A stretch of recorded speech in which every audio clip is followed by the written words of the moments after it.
네, 뭐 지금 달러 인덱스는 106 정도로 지금 약간 좀 안정된 모습이고 달러 환율은 1,460원으로 올라섰습니다. 트럼프 대통령의 관세 정책 강행이 결국 환율을 오르게 만든 요인으로 꼽히고 있는데 앞으로의 흐름에 대해서 좀 짚어보도록 하겠습니다.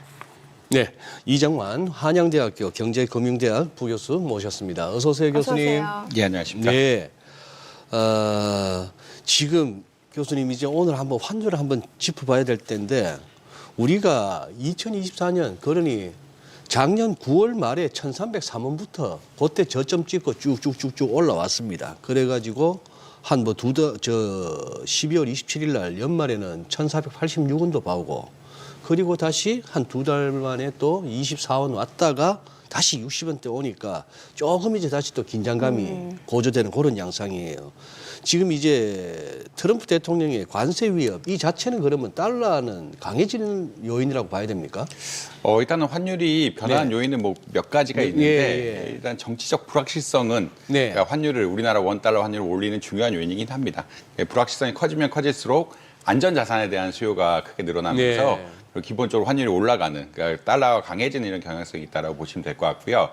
두 번째로는 이제 관세 자체의 효과인데 관세를 물게 되면은 어떤 효과가 있냐면 우리나라 수출이 줄어들게 됩니다. 예. 수출이 줄어들게 되면 달러 수급이 안 좋아지거든요. 달러 예. 수급이 안 좋아진다는 이야기는 어떤 이야기냐면 결국 우리나라 원달러 환율이 그러니까 원달러 환율 역시 수요와 공급에 따라서 결정이 되는 건데 이제 달러의 공급이 부족해지다 보니까 어떻게 보자라고 하면은 이제 원달러 환율이 올라갈 수 있는 이런 기반들이 되고 있다라고 보시면 될 것 같고요. 네. 사실 이제 최근에 원하고 엔 환율도 많이 올라갔거든요. 예. 970원대까지 지금 많이 올라가면서 우리나라 원화가 좀 이런 관세에 의해서 피해를 보는 것들이 아니냐라는 그런 의견들이 많이 나오고 있고 그런 이야기의 근본은 아무래도 이제 관세가 올라가면 올라갈수록 수출 의존도가 높은 우리나라 경제에 있어서 큰 타격을 입게 될 것이고 그것이 이제 달러 쪽이라든지 엔화 쪽이라든지 양쪽으로 다 나타나고 있는 것들이 아니냐.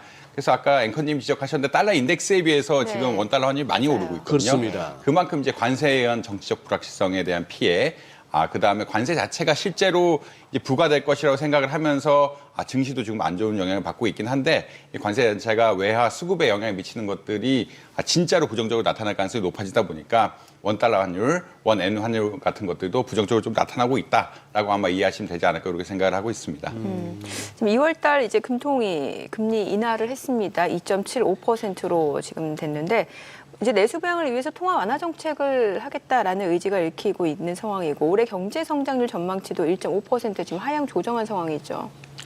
예, 맞는 말씀이시고요. 네. 사실 이제 작년 12월에 그 한국은행에서 올해 통화 신용 정책 어떻게 할 것이냐에 대해서 보고서 나왔는데 적극적으로 완화 정책을 피겠다라는 네. 이야기를 했습니다. 그만큼 이제 내수 경기가 안 좋고 자영업자 문제라든지 소비 위축이 심하다 보니까 이런 내수 경제를 살리기 위해서는 결국 금리를 낮추는 것이 바람직하다. 특히나 이제 가계 부채만 적절하게 조화가 되고 외환시장 상황만 어떻게 불확실성이 커지지 않으면서 어느 정도 수준을 유지하게 한다라고 하면은 금리를 적극적으로 낮추겠다라는 의견이 있었고요.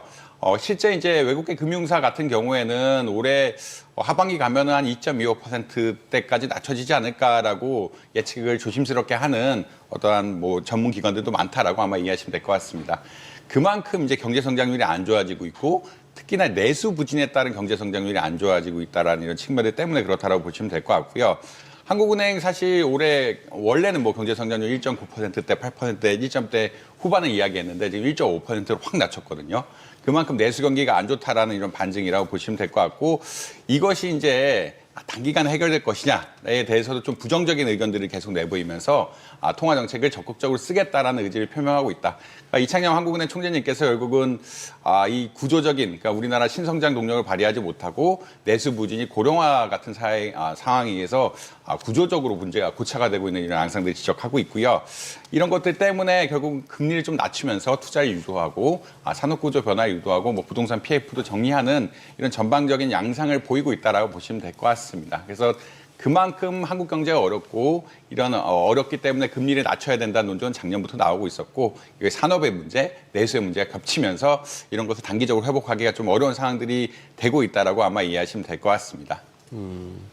교수님 지금 이제 미국이 연방기금리 뭐 5.5에서 한 100bp 내려서 4.5까지 와 있고 우리는 이번에 그러면은 2월 금통위에서 내리는 바람에 2.75 거의 이거 뭐 우리가 175bp나 2%포인트 가까이 이렇게 낮은 형편인데 그 무렵에 결국 이제 주식도 빠지고 외국인도 팔고 하다 보니까 환율이 뛰긴 했습니다만 금통위 금리 인하도 어떻게 보면 최근에 이 환율 상승에 좀 작용을 했다고 봐야 되는 거 아닐까요? 아무래도 이제 환율 상승 압력에는 부정적인 영향을 줄 수밖에 없다라고 이해하시는 게 맞을 것 같고요. 네. 결국 환율이란 것은 통화에 대한 수요에 의해서 결정이 되는데 미국의 금리가 높고 한국의 금리가 좀 낮은 것은 결국은 달러에 대한 수요를 크게 만들고 원화에 대한 수요를 좀 작게 만드는 이런 경향성들이 나오고 있다라고 보시면 될 것 같습니다.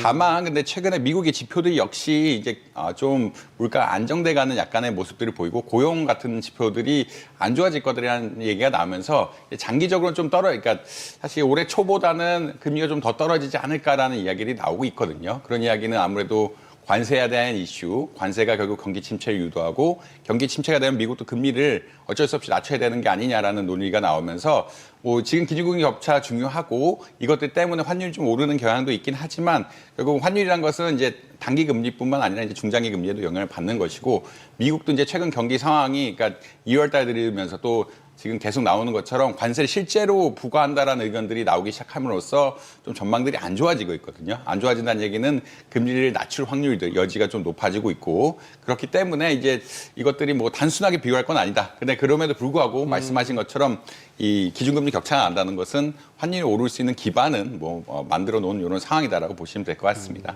지금 뭐 우리나라에서 어떻게 보면 정부 시스템이 온전하게 돌아간다고는 볼 수 없는 상황에서 그나마 한국은행이 뭐 고군분투하고 있고 이 어려운 상황에서 정책을 펼치다 보면 뭐 좋은 소리보다는 비판이 많을 수밖에 없습니다만 이번에도 금통이 끝나고 나니까 전반적인 SNS상이나 이렇게 보면은 일반 시민들의 반응은 또 부동산 걱정이냐 뭐 이런 식의 어떤 반응 다소 이제 비판적인 시각들이 많긴 합니다. 근데 그건 그렇게 볼 수도 있겠습니다만 이번에 금리 인하를 하면서 내세운 한은의 명분 내수 부양인데요.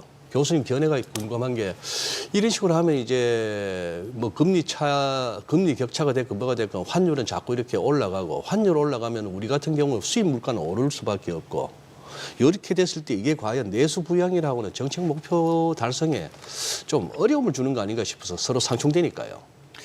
뭐 맞는 말씀이시고요. 사실 이제 그 금리를 낮추게 되면은 네. 미국과 기준금리 격차가 늘어날 수밖에 없고 네. 그에 따라서 이제 환율이 올라갈 수밖에 없는 상황들이고요. 특히나 이제 환율이 올라가게 되면은 한 9개월, 그러니까 한 3분기, 4분기 이후에는 물가 상승 효과가 분명히 나타난다라고 다들 알고 있거든요. 특히나 우리나라 같은 경우에는 농산물 같은 것들도 많이 수입하는데 농산물 수입할 때 환율이 오르면 바로 영향을 받을 수밖에 없는 이런 구조다. 라고도 말씀드릴 수 있겠습니다. 다만 이제 한국은행에서 우려하는 것은 네. 이제 부채 자체가 늘어나 있고 한동안 굉장히 많이 늘어나 있고 이게 고금리로 가면서 작년 자영업자 매출 같은 것들이 한 10% 이상 줄었다라고 이야기하고 있거든요.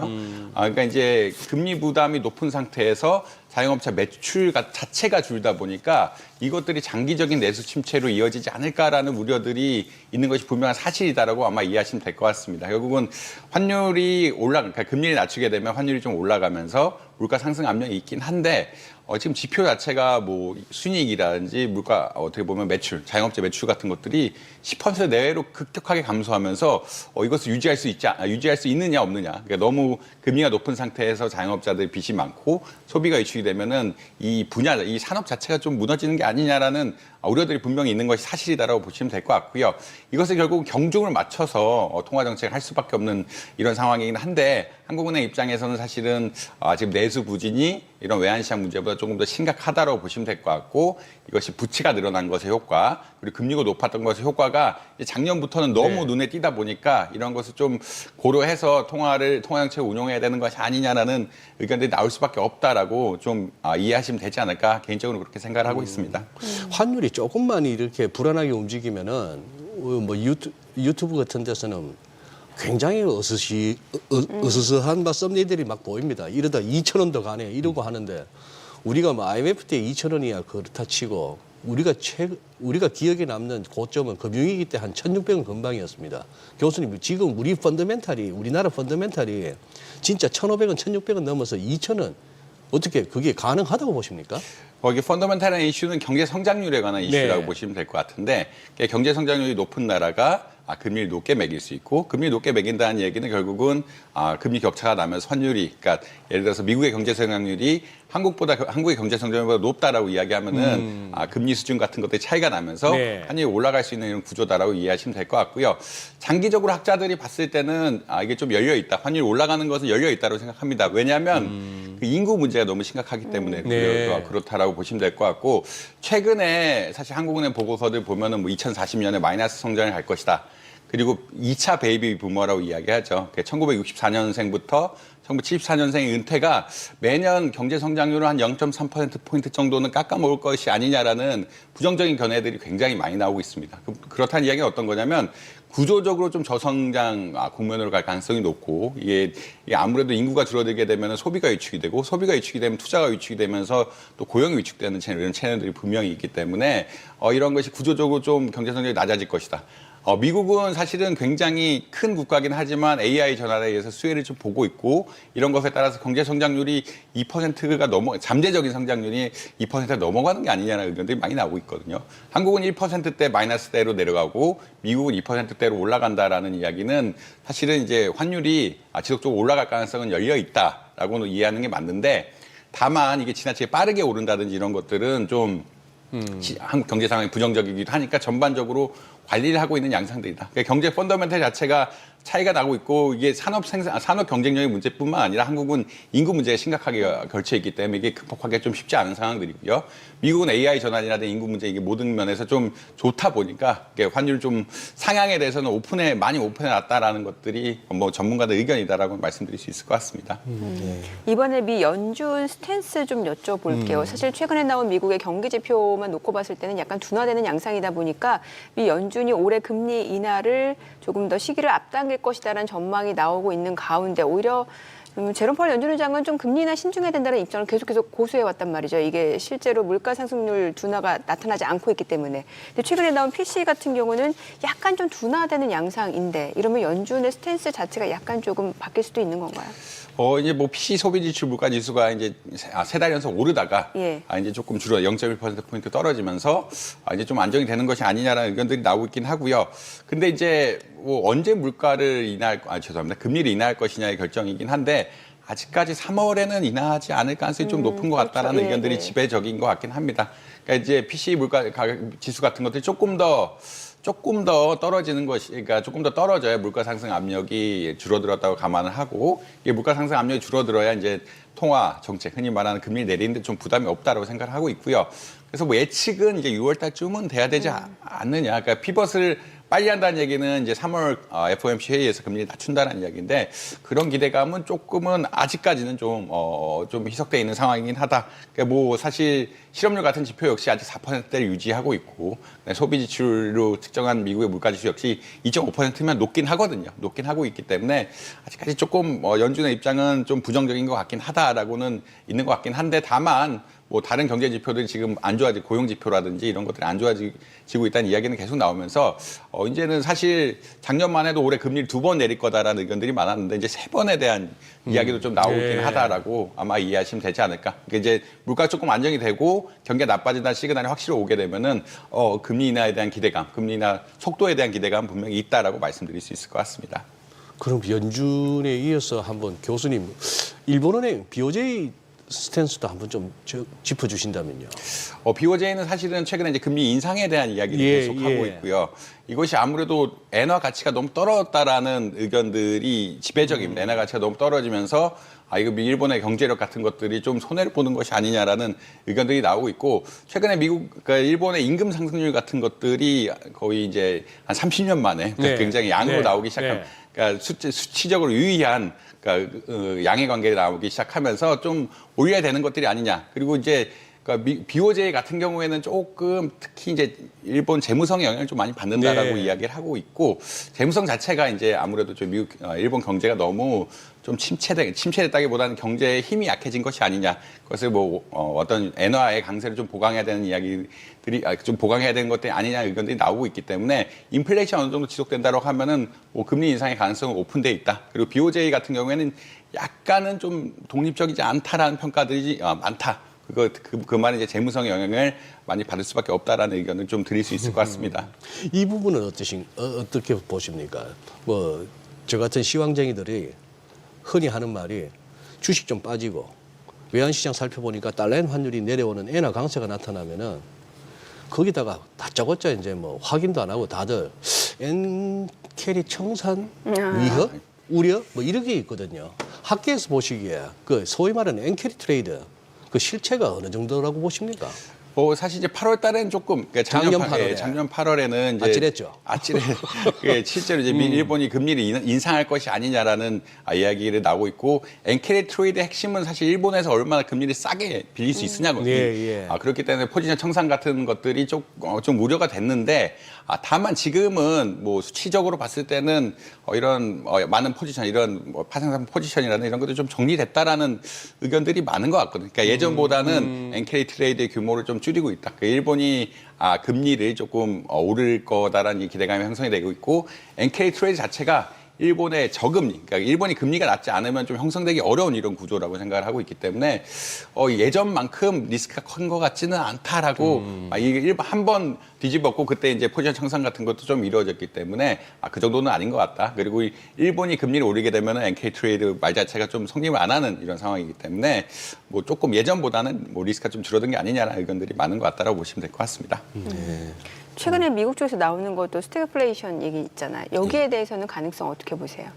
사실 최근 뭐 지표들이 안 좋아지면서 안 좋아지면서. GDP 나오 이렇게 빅데이터를 바탕으로 해서 매 시점에 미국 GDP를 예측하는 지표 같은 경우에는 그 애틀란타 연준이 운영하고 있는데 지금 마이너스 GDP를 예측. 어제 엄청나게 떨어뜨렸더라고요. 그러니까 관세가 실현되고 있고 관세 실현됨에 따라서 GDP 그 데이터들이 확 들어가면서 결국은 이게 좀 물론 노이즈가 있긴 한데 그럼에도 불구하고 이제 마이너스 성장을 예측하고 있기도 한 이런 상황이기 때문에 스태그플레이션의 뭐 가능성이 없지는 않다. 근데 이제 채널이 좀 다른 거거든요. 일반적으로 스태그플레이션 이야기를 하면은 물가가 오르게 되고 임금이 오르게 되고 임금이 오르게 되면 고용이 줄게 되면서 어떻게 보면 경제 성장률이 떨어지는 이런 채널이라고 보시면 될 것 같은데 지금은 그 이슈 더하기 관세 이슈가 붙으면서 관세가 현실화됨에 따라서 미국 기업들이 타격을 입을 것 같고 이것이 물가 상승하고는 조금 그러니까 물가 상승 당독의 채널만은 아니기 때문에 기존의 이제 간단한 스태그플레이션식의 해석은 좀 아닌 것 같다라는 의견이 개인적으로 있습니다. 그러니까 원래 스태그플레이션은 물가가 오르면 임금이 오르고 임금이 오르면 고용을 축소시키고 고용 축소시키면 경제가 안 좋아지는 이런 채널이라고 보시면 될 것 같은데 그런 것은 아니고 물가 오르는 압력은 있긴 하지만 지금 관세에 따라서 미국 기업들이 피해를 입을 것 같고 미국 기업들이 피해를 입음에 따라서 경제 성장률이 좀 줄어든다는 이야기이기 때문에 이게 얼마나 지속하는지는 조금 뭐 봐야 될 이슈이기는 하다. 그러니까 스태그플레이션이 무서운 것은 계속 이런 악순환 채널들이 계속되면서 금리를 급격하게 오르기 전까지는 이 문제 해결 못하는 상황들이 발생하는데 지금 관세 자체가 이슈다 보니까 조금은 뭐 기존하고 해법이 다를 수도 있지 않을까 뭐 개인적으로는 그렇게 생각을 하고 있습니다. 네, 오늘 내용 여기까지 듣겠습니다. 잘 들었습니다. 고맙습니다. 예.